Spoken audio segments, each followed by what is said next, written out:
অযোগ্যদেরকে চাকরি দিয়ে ওই 25,000 যোগ্য পরীক্ষা যারা দিয়ে চাকরি পেয়েছিল, উত্তীর্ণ হয়েছিল, তাদের চাকরিটাকেও খেয়ে নিল। আপনারা একবারও ভাববেন না যে পশ্চিম বাংলার মাটিতে একটা প্রজন্মকে অন্ধকারের দিকে ঠেলে ফেলা হচ্ছে, এটাতে সুবিধা কার হচ্ছিল? যে গ্যারেন্টি মোদী সরকার নিয়েছিল, সেই গ্যারেন্টি কিন্তু আজকের সময় তারা 10টা বছরে দিতে পারেনি।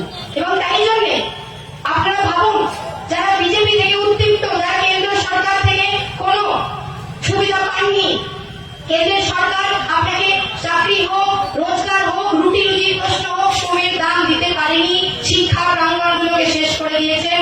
অনেকে যারা ভাবছেন যে না না বিজেপিকে ঠেকানোর জন্য তৃণমূলকে হয়তো ভোট দিতে হবে, আমাদের রাজ্যের অভ্যন্তরে কি হচ্ছে 2011 পর থেকে আমরা দেখতে পাচ্ছি মমতা ব্যানার্জির যে সরকার আছে, তৃণমূলের যে সরকার আছে, প্রতিনিয়ত একটার পর একটা দুর্নীতি করেছেন। এবং এই দুর্নীতি যখন করেছে আমরা ইতিমধ্যে দেখতে পেরেছি এসএসসির মাধ্যমে কিভাবে দুর্নীতি করা হয়েছে।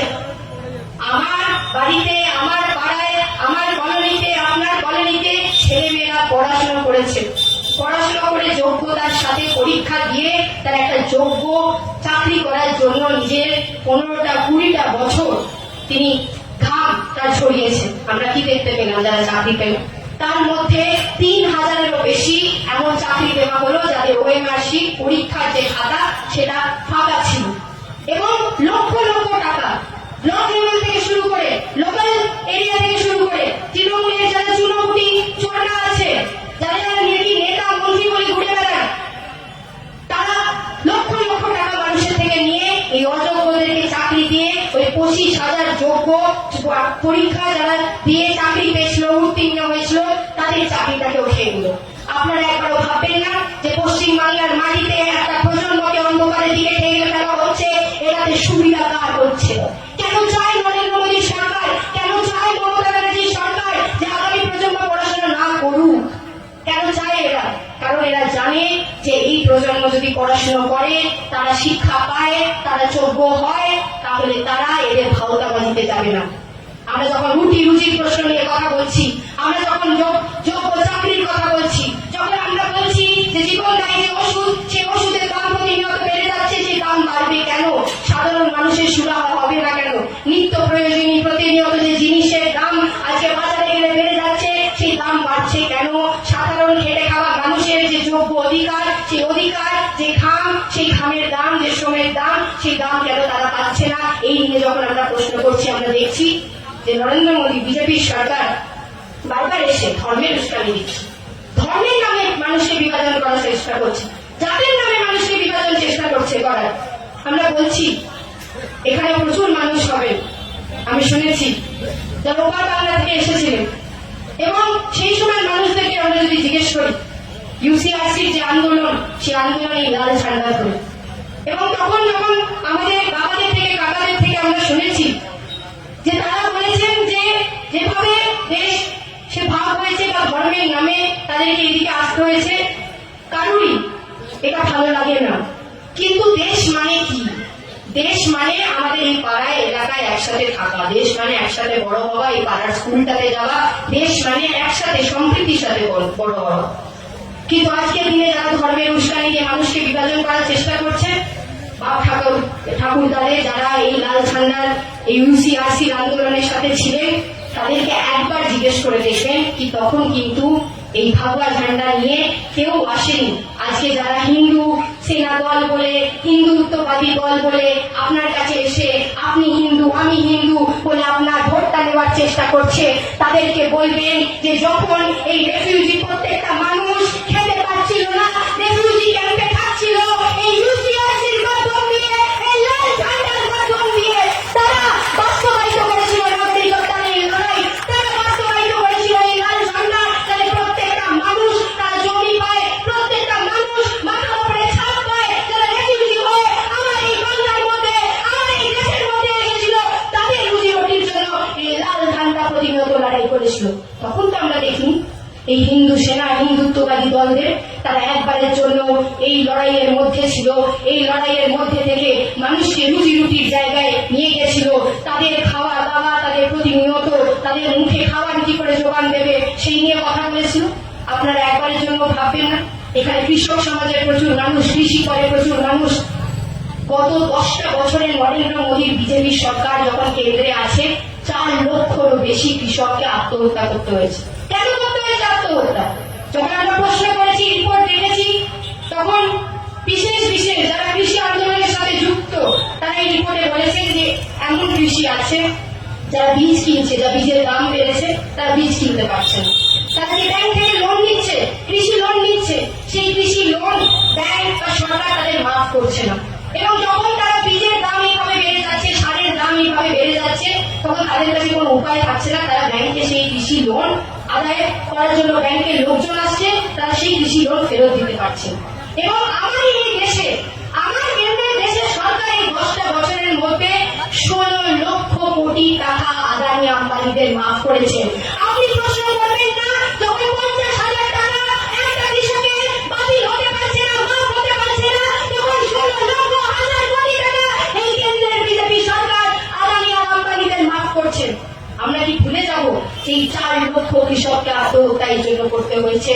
কারণ তারা প্রতিদিন তাদের যে ন্যায্য অধিকার, সেই ন্যায্য অধিকারের যে লড়াই তারা লড়ছে, তার জন্য কেন্দ্রের মোদী সরকার একবারের জন্য কথা বলছেন না। আমার দেশটাকে কোথায় পরিণত করেছে? আপনার এই সমাজটাকে কোথায় পরিণত করেছে? কেন এদের সুবিধা হয় ধর্মের নামে জ্বালানি দিয়ে? কেন এদের সুবিধা হয় যে ধর্মের নামে আমাকে আপনাকে আলাদা করে দেওয়ার জন্য, যে ধর্মে লড়িয়ে দেওয়া হোক, হিন্দু মুসলমানকে লড়িয়ে দেওয়া হোক? কেন এরা করতে চায়?